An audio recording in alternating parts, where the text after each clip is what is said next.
Good afternoon, evening, everyone. Thanks for coming out to Wednesday at the Waylock. My name is Derek Pratt, and I'm our Director of Education here at the Erie Canal Museum.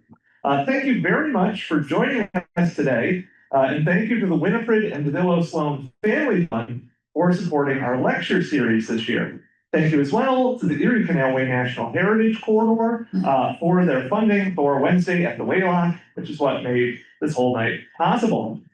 Speaking of Wednesday at the Waylock, there will be a concert following Duncan's talk, and the first 4 rows are reserved for that. After the talk, please check out the museum. There's going to be an intermission, everything. Go grab a drink, etc., and then sit not in the front 4 rows, unless you're part of the reserved crew. We'll figure that out later. So let's get started. To begin, I'd like to acknowledge that the Erie Canal Museum is itself located on the homelands of the Onondaga Nation, Central Firekeepers of the Haudenosaunee Confederacy, and the Erie Canal is located on the homelands of all members of the Haudenosaunee Confederacy, the Mohawk, Oneida, Tuscarora, Onondaga, Cayuga, and Seneca Nations. We recognize the Erie Canal played a major role in the devastation of their traditional ways of living, negative effects of which still linger to this day. Here at the Erie Canal Museum, we are committed to taking action as best we can to do our part in addressing these wrongs through education and inclusion, through efforts like our partnership with the Scano Great Lawn Peace Center, reinterpretation of our exhibits, and public programs like the ones you'll see later tonight, offering important first steps in that process. So, the impact of the Erie Canal has been transformative in a number of ways. Here at the Erie Canal Museum, our mission is to engage the public in the story of the Erie Canal's transformative impacts on peoples and places in the past, present, and future. It wasn't just the Topac era canal either that was transformative, but also the more modern Barge Canal system, as you're going to learn about in a couple of minutes. This lecture is part of our bicentennial Sloan lecture series, and we have some really great talks planned for the rest of the year, in addition to this one. I highly recommend considering signing up for an annual pass, since you won't want to miss any of our speakers, including our next talk on August 28th at noon, when author Lori Lawler presents on the engineering challenges associated with the original canal, with a particular focus on the efforts of Canvas White. Additionally, our Beers, Bikes, and Barges cycling series has gotten underway with rides across the state throughout the summer, where you can ride bikes, learn about some canal history, and end with a refreshing beverage of your choice. Our next ride is going to be on August 7th in Leedsport, in partnership with our friends at the Canal Society of New York State. You can learn more at eriecanalmuseum.org. You can also find out more regarding our weekly walking tours, which cover topics like abolition, women's rights, fire, and architecture. And there's a whole lot more going on, but only so much time. So I'll just say subscribe to our e-newsletter at the bottom of our website to get updates on everything going on for the bicentennial. But that's enough of me. Now on to the main show. Duncan Hay is a longtime Erie Canal scholar who currently works for Inland Waterways International. We're pleased to welcome him here tonight, and I hope you enjoy. I'll also get this off the screen for you, Duncan. So, all right, thanks.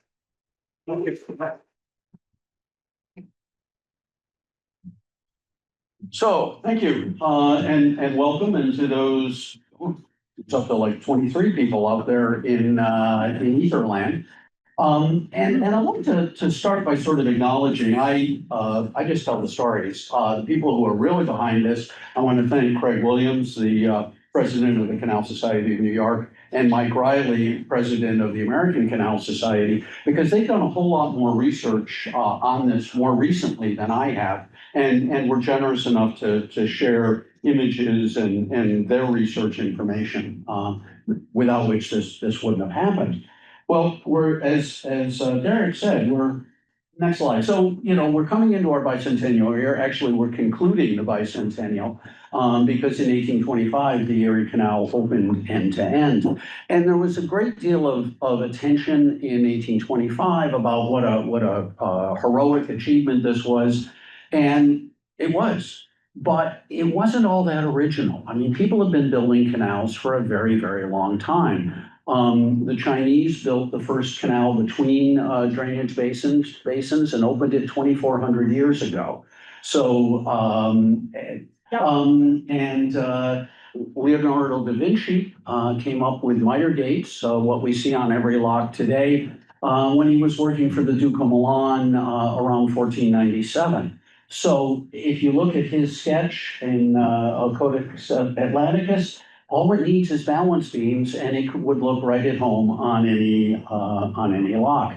So there, any lock that we saw in the towpath era Erie. So these things, 200 years ago, it was a big achievement, but it was based on technologies that had been evolving for a very, very long time. And had been applied in Europe, in the British Isles, and Asia for a very long time.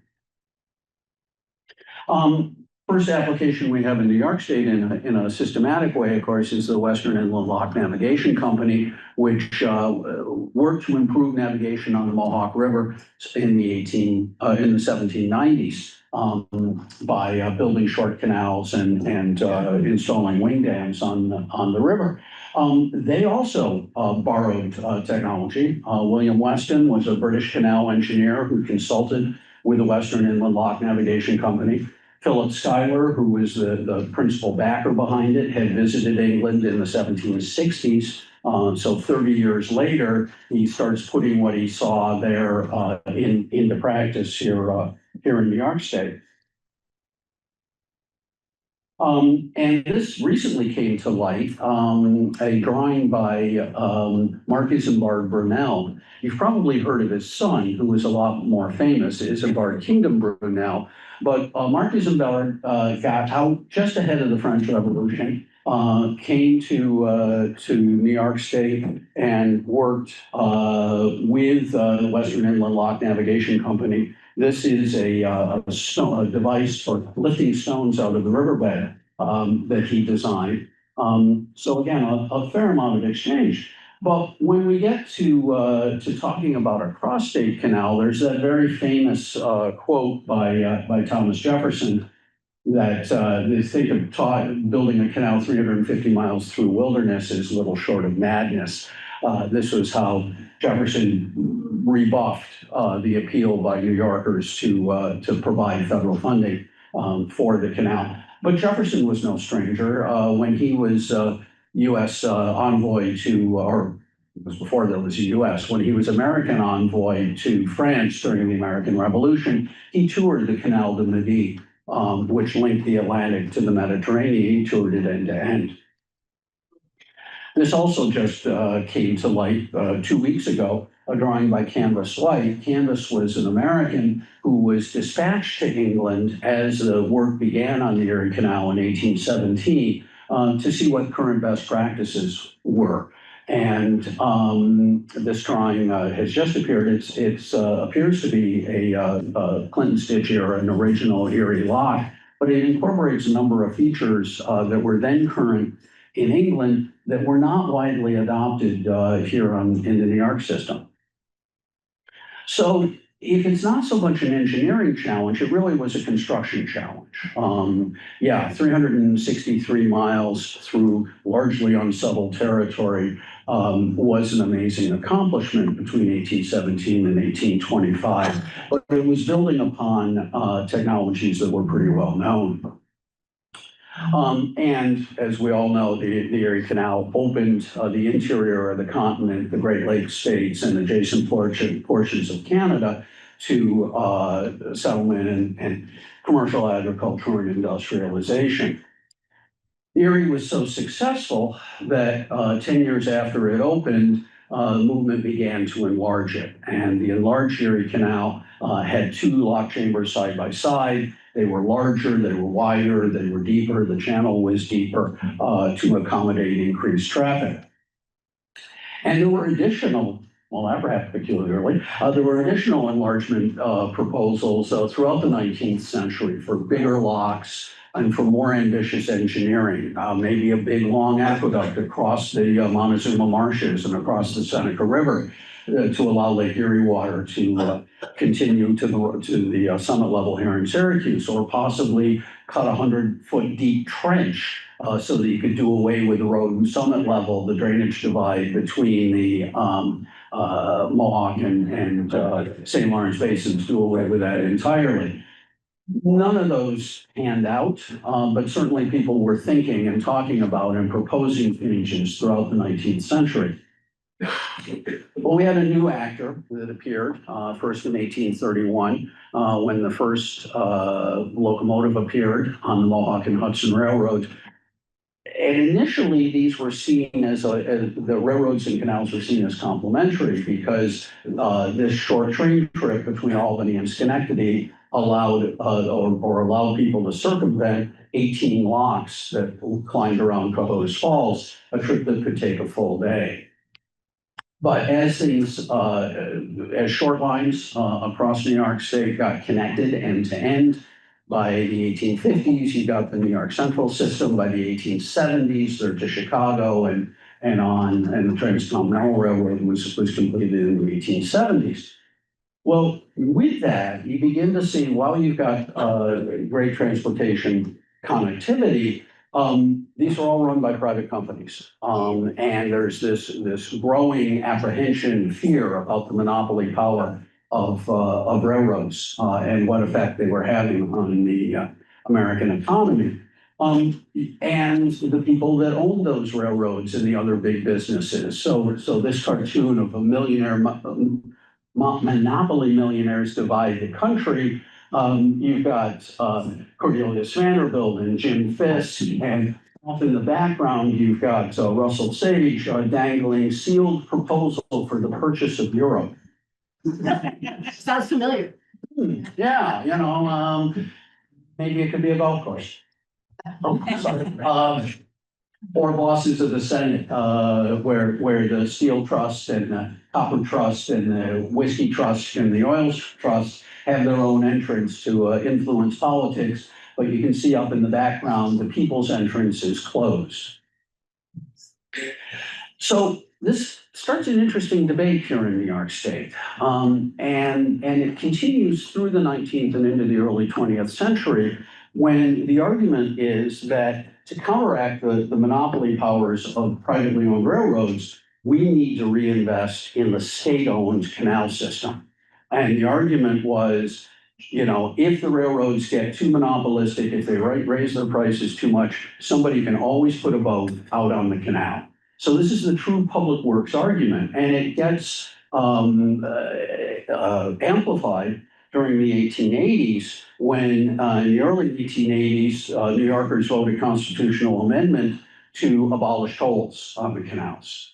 And then a little bit later in the 1880s, they vote to again amend the Constitution to say that the Erie, Champlain, Cuyahoga, Seneca, and Oswego canals shall be the property of the state of New York forever. Incidentally, that was the same constitutional amendment that included the forever wild clause for the Adirondacks and the Catskills. So people were thinking in long term in the 1880s. And they put their actions those sentiments into action by lengthening locks wherever they could, which allowed double-headed tows of two barges lashed, two canal boats lashed end to end to pass without having to disconnect.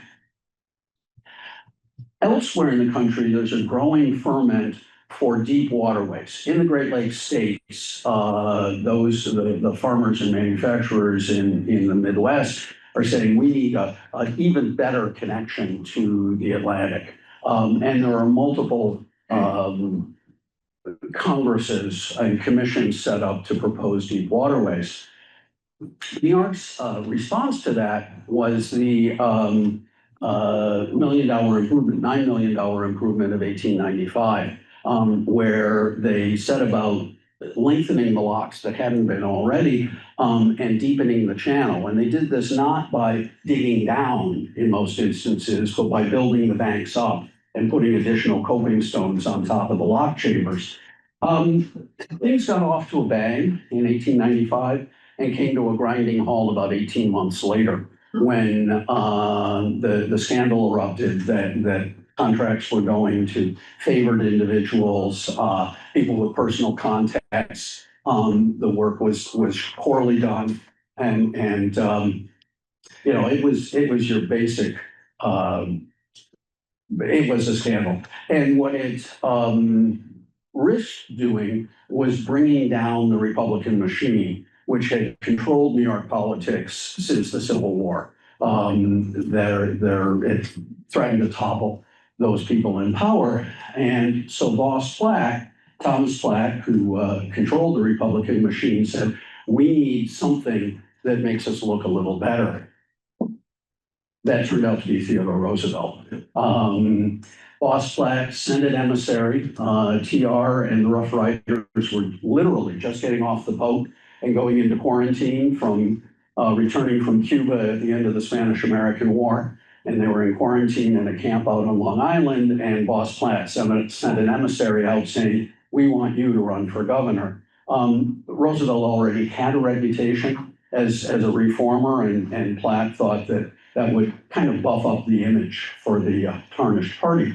Now, it was an uneasy alliance at best, and the political cartoonists, there's a lot of stuff of this sort, and cartoonists saying that, neither Platt nor Roosevelt really trusted each other.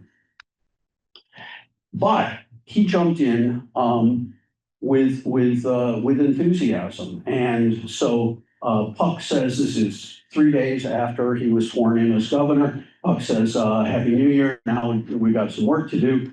And on his desk, top of the pile is the canal investigation.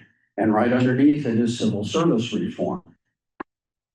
In his address to the legislature by the end of January, he sings out, canal frauds must be stopped, but the worst work must continue. Punish any man in office who's defrauding the state. So anyway, normally have a screen and I can read those, but so what's any politician do when they want to solve a problem? The first thing they do is they appoint a committee or a commission. And Roosevelt was fairly wise in setting up the Committee on Canals, that not only did he appoint canal proponents and engineers and the sort of people that would be backing a new canal, but he also picked some skeptics and people from the Southern Tier who were questioning why would the state go forward with this. That committee delivered its report, and then the next committee that followed upon it, or commission that followed upon it, was headed by Edwin Bond, who was the state engineer. And the Bond Commission was actually charged with how do we put this stuff into how do we implement it? So, okay, if we're going to have a canal, how would we make it happen, or a larger canal?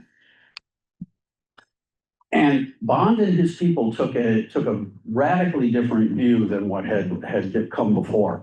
All of the towpath era canals were parallel to the river, but not in the river. And in fact, they're called towpath canals because you had to have a place for the mules to walk, for the draft animals to walk to tow the boats. Well, by the end of the 19th and beginning of the 20th century, you had self-propelled vessels. Steam, diesel was coming into use. So you didn't need a towpath anymore, and that freed designers of the new canal to put the navigation channel right in the river itself, cross Oneida Lake. In many ways, it was returning to what the Western Inland Lock Navigation Company had been doing in the 1790s, but they were bringing greater technology to bear in the process. Now, there were still some topographic challenges, and one of the biggest ones is Cohoes Falls at the eastern end, where the Mohawk River dumps into the Hudson Valley. The falls itself are 85 feet high. There are rapids above and below, so the total change in elevation in that area is about 165 feet. And on the original canal, that took 18 locks to get by. On the enlarged Erie, they increased the lift in each one, so the same change in elevation, but they did it with 16, but it was still a full day's transit. And there were a number of proposals of how do we address this topographic feature. One of the ones that got a lot of attention was a boat lift. And while this looks like an odd machine, it actually had precedent. There were a lot of boat lifts that were being built at that time. The first big one was the Anderton lift in England, which went into operation in 1875 and is still in operation today. The Belgians got in a big way there are four boat lifts built on the Canal de Saint. The Germans also got in. This one's a little later, but they had some earlier examples. The advantage of a boat lift over a flight of locks is that it doesn't use much water, and it's a lot faster. So the total transit in a boat lift is about 20 minutes. The total transit in a lock is about 20 minutes per lock. So if you can do away with multiple locks with a single lift, you both save water and your travel time is shorter.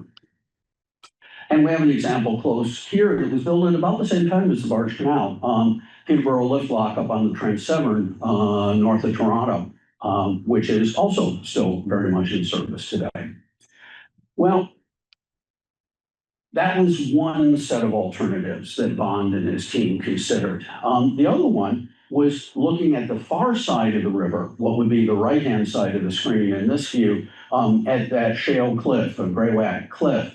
And there they considered building a massive set of locks. This would have been the Lockport flight on steroids, with four chambers grafted right onto the side of the cliff. They spent a lot of time looking at this alternative and ultimately decided on what we use today, the Waterford flight. This takes advantage of a glacial outwash channel well north of the Mohawk. And so there are 5 locks in the distance of about 1.5 miles. When this opened, it was the highest lift in the shortest distance in the world.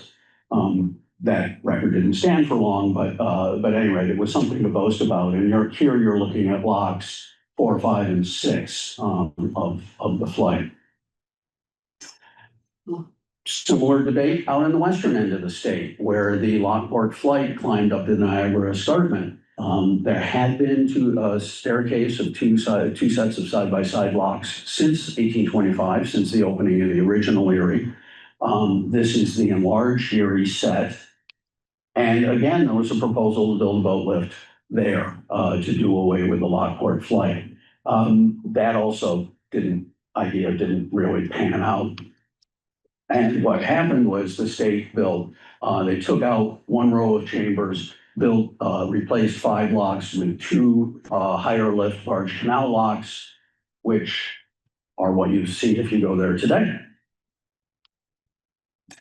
Rochester was a particularly thorny problem, and Bond and the team evaluated 5 alternatives for how to get through or around Rochester. The most elaborate, which you can't really see on this map, would have been a giant trestle, an aqueduct on iron legs going over the Genesee Gorge north of downtown, round about where Middle Falls is today. The challenge in Rochester was that there was really nothing there before the Erie Canal was constructed. And then after the canal opened, the city grew around it, and it grew very densely around the canal. And there are 3 almost right angle bends as the canal. This photo was taken on one. You see the other going over the aqueduct, and there's another on the far side of the aqueduct. So in order to enlarge this for vessels that were 300 feet long, you would have had to tear down much of the downtown of the city. So as you might imagine, the real estate interests and the business interests were not at all enthusiastic about losing that much downtown real estate. And some of the greatest opposition, or the most intense opposition to the Barge Canal, came from Rochester. To avoid that, they built a bypass, much the way highway engineers build bypasses today. Not like that one out there, but in other cities, they go around the city. So they cut south of the city in a great loop called the Deep Cut. through Medina sandstone. And that's what it looked like on completion. Today, it's a little less impressive. If you go through it, it's all heavily vegetated and you don't see quite so much. But that's how the Bond and his team proposed addressing dealing with Rochester without destroying the city. There were a number of things in the Bond report that they said, we ought to do this, but we don't know exactly how yet. Technology was evolving rapidly, not so much here in the States. Canal engineering had sort of stagnated here in the US. But waterway development was actively being pursued in Europe. So Bond and his team, the Bond report says, yeah, we ought to electrify the locks. We ought to have electrically operated machine. But again, they're writing in 1900. The first electrically powered lock on the continent had opened the year before at Sault Ste. Marie, Ontario. So this was still considered very much a new and evolving technology. But if you look at the drawing of, they sort of sketched out and said, well, it would look something like this. Well, here's something that the Prussians had already done in Poland, and you see some similarities in the design. So they're clearly aware of what's going on elsewhere in the world. Well, Roosevelt was such a troublesome reformer. His big interest was civil service reform, which the idea of hiring people based on skills and abilities, rather than political affiliation or personal alliance. That kind of flew in the face. So it was a radical concept in 1900, and it seems to be falling out of fashion today. So in order to get rid of this pesky guy, Boss Platt talked to the National Party and said, make him a vice president, give him a dead-end job that's out of New York. What no one anticipated, of course, was that William McKinley would be assassinated about a year and a half later in Buffalo, and TR would become president. He didn't do much more in New York, but he did continue to be interested in canals. There's a little one south of here that he was involved with down in Panama.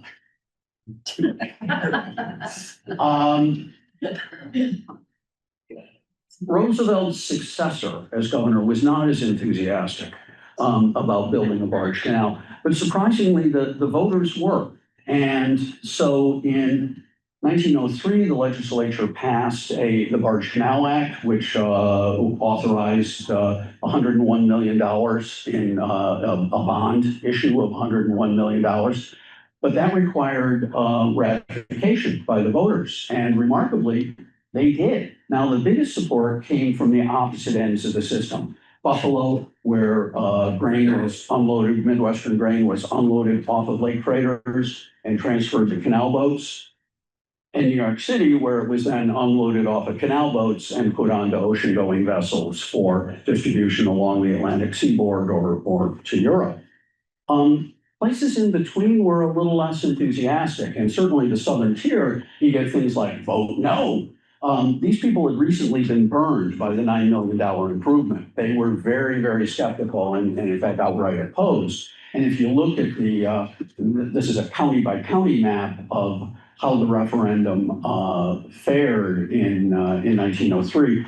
The biggest support, Buffalo or Erie County, the 5 boroughs in New York City, and pretty much steadfast opposition in the southern tier and the North Country. Except for Clinton County, which is where the iron mines were, and they depended on the Champlain Canal.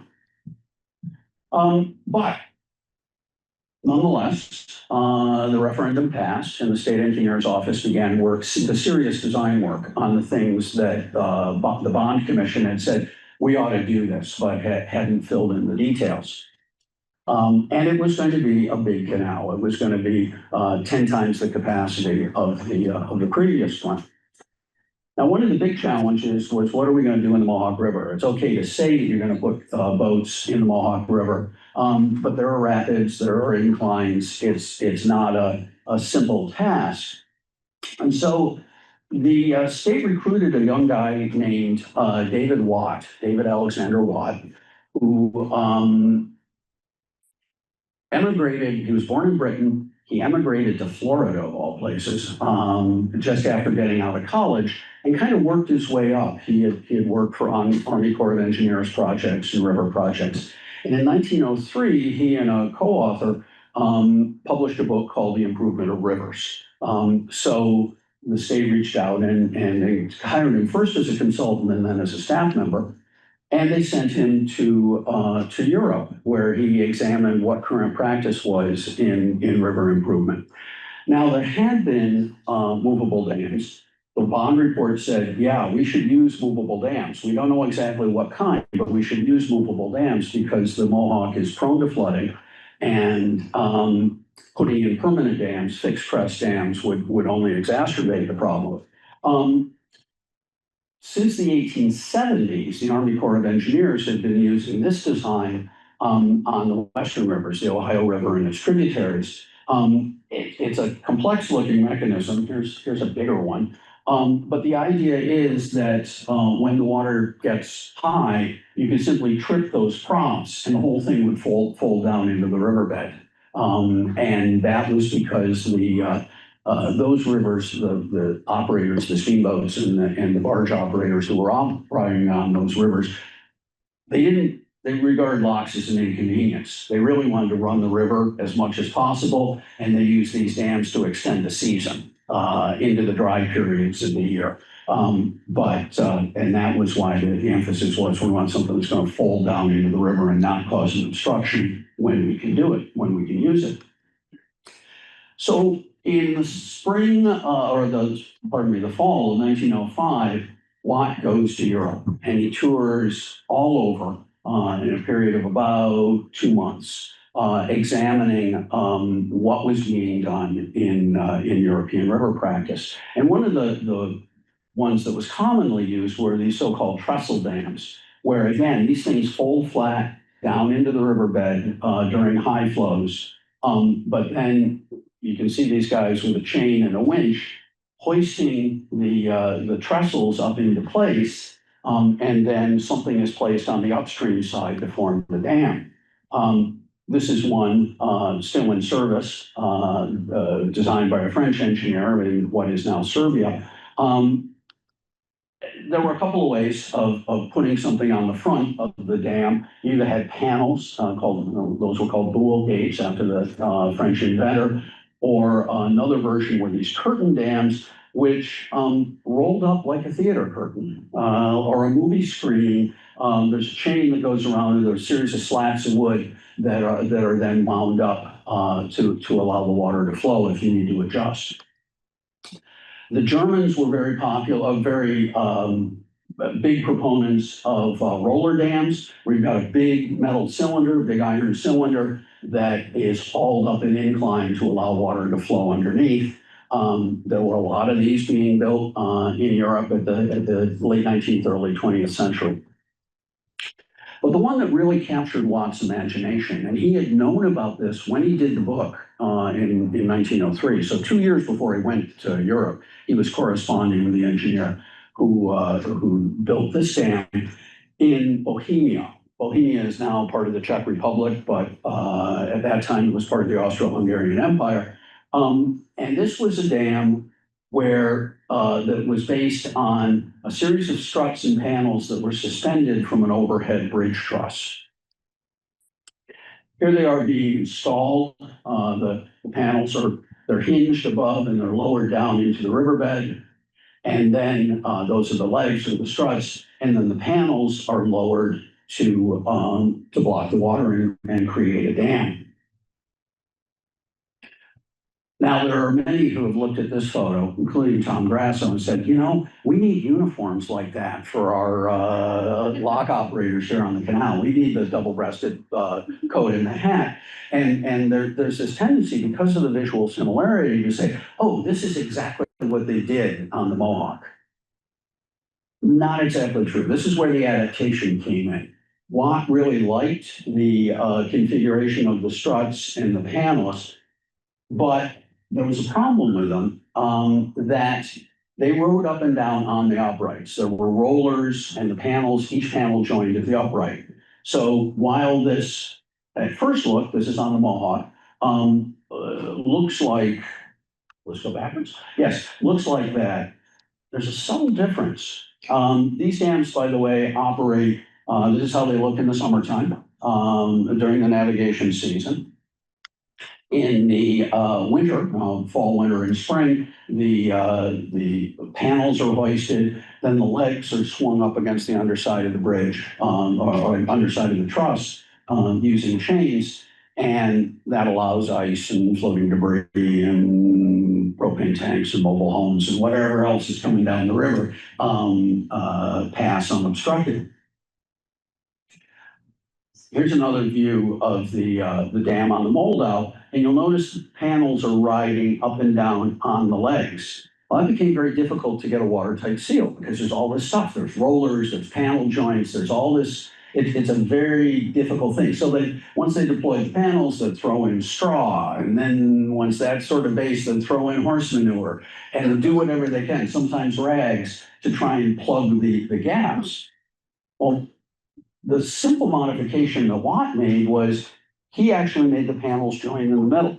So they're still on rollers, they're still on the legs. Each panel, each pan rides on a pair of legs, but the gap is between that pair of legs. So that when they're in place, there's simply a little metal, steel flat on hinges. And the guy reaches down and goes, whoop, and flips it over, and that provides a watertight seal.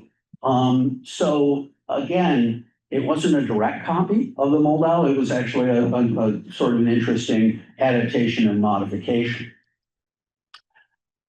I showed you a bit ago the curtain dams that operate like a theater curtain. They seem really strange. Well, there actually is one here in North America. Built at about the same time as the Barge Canal. The structure and the uprights look like Mohawk River movable dams. But the thing that's holding the water back there is a series of slats that are held together, and they roll up like a theater curtain. This is not far out of Winnipeg, Manitoba, and still in service today. Again, Bond and his team said we should really electrify this stuff, have gates and valves operated by electricity, but they were a little vague on the details. What Watt encountered was that most of the ones in Europe were operated by storage batteries. They used generators of various sorts to charge up the batteries and then actually ran the machinery from the batteries. We took a different path here in New York State. Every lock was equipped with its own power plant, with a few exceptions. In some cases where they're so close together, they would run them from a single plant. But typically they used the fall of water at the lock to drive hydroelectric units. And every lock on the system, or almost every lock on the system, had its own little individual power station. Now that was a problem in the Mohawk, because when those dams are up out of the water, there's no head, there's nothing to drive hydraulic turbines. So those were equipped with gasoline generators, usually located further up away from the floodplain.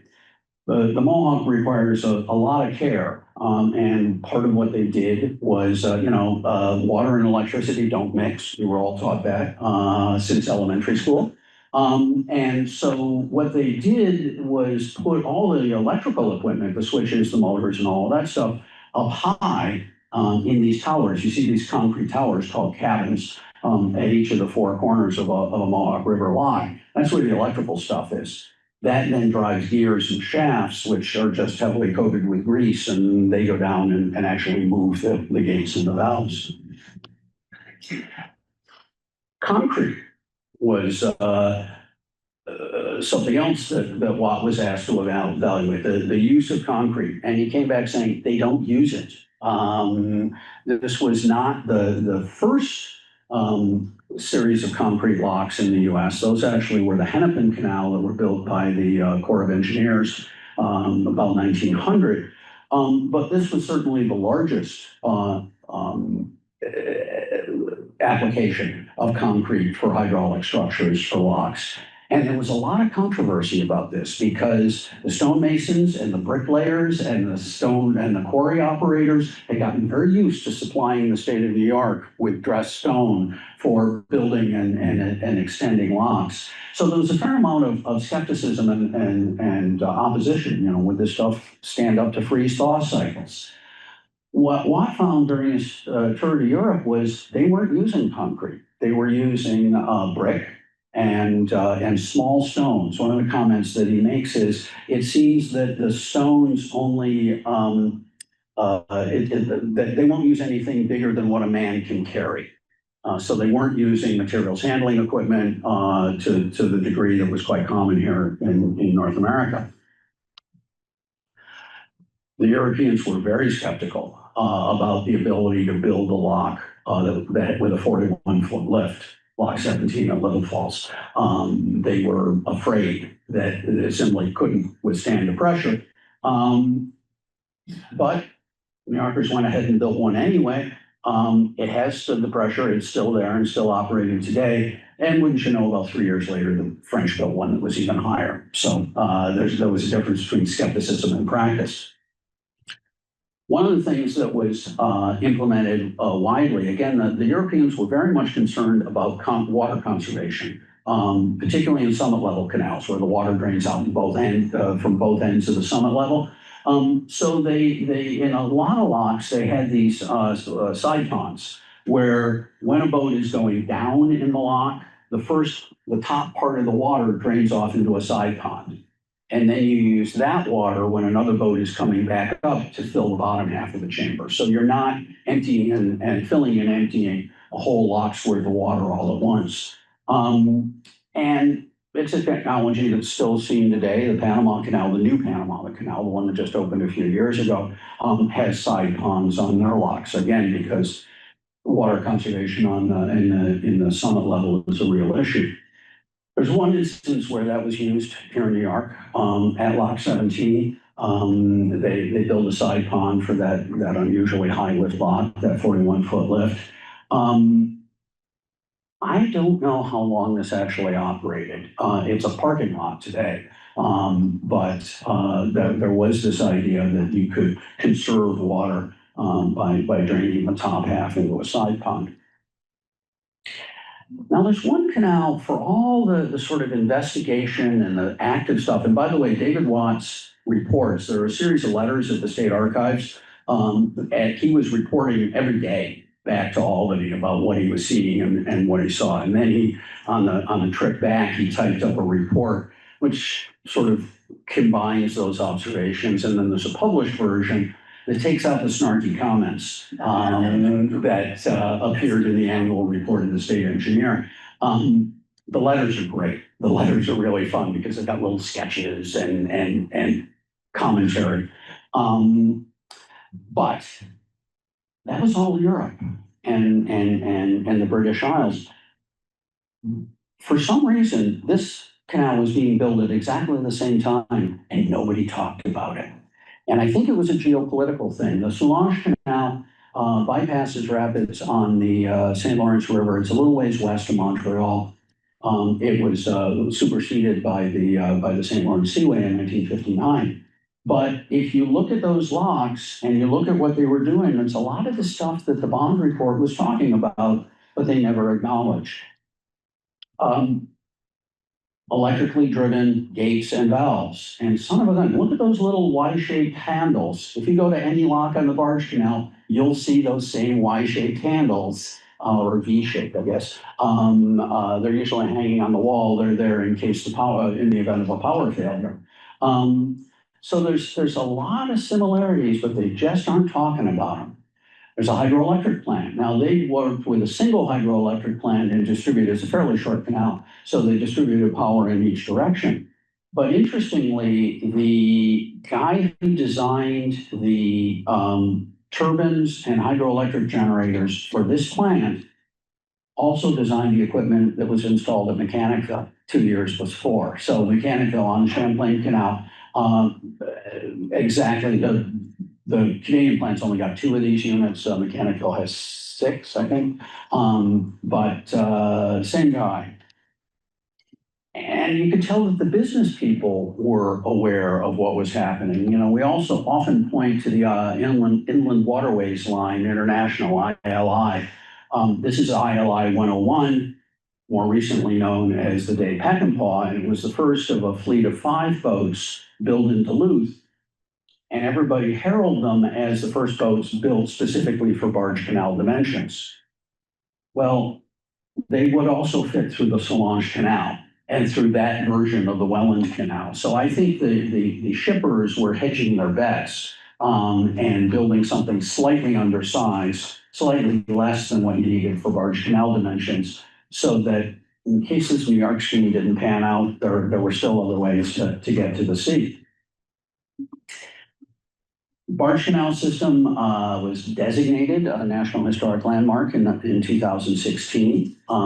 There have been years of debate about, everybody said, well, the towpath Erie Canal, the original Erie is much more significant, but there's nothing left of it, or there's very little left of it. Well, Barge Canal is fully intact, end to end with all of its structures. So that was an achievement. And I think with that, I don't know how much over I went, but I'm gonna call it done there and see if folks have questions.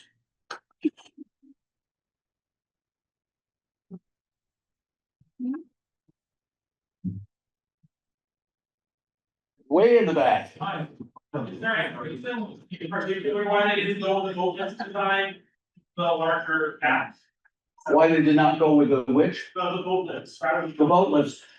I don't, well, actually, Watt, in one of his snarky comments in his letter, said these things are really complex and they're not gonna stand up to our winters.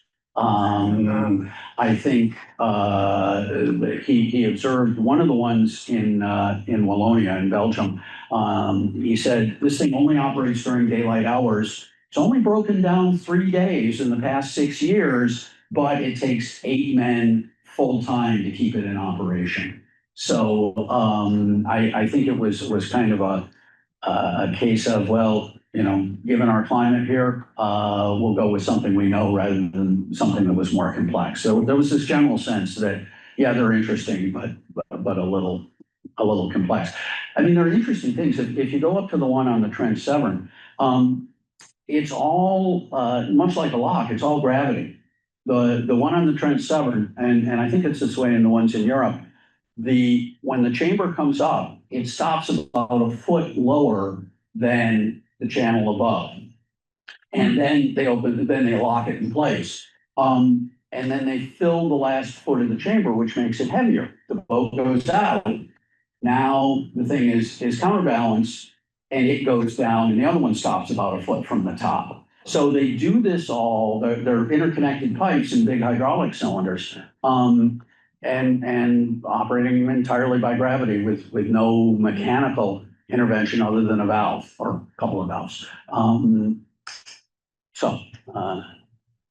Yeah, if they can do it at Peterborough, Ontario, can we do it here?